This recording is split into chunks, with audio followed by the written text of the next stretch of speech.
Σας παιδιά, σήμερα είμαι εγώ η Δέσποινα με τη φίλη μου τη Φρόσο και το Λευτέρη το κινητό που το κρατάω εγώ. Γεια κορίτσι μου.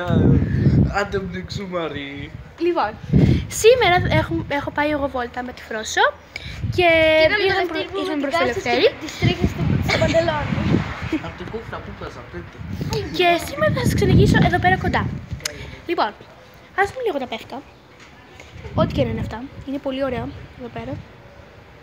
Πολύ ωραίος κόσμος. Εδώ πέρα οι φίλοι μας.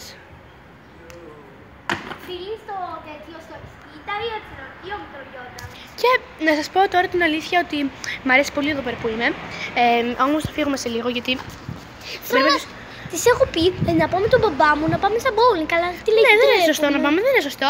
Πες το τώρα, γιατί Εγώ θα το πληρώσω. δεν είναι καλά το κορίτσι. Είναι. Δεν είναι. Είναι. Λέμε δεν είναι κορίτσι. Λοιπόν, αυτά ήθελα να σας πω.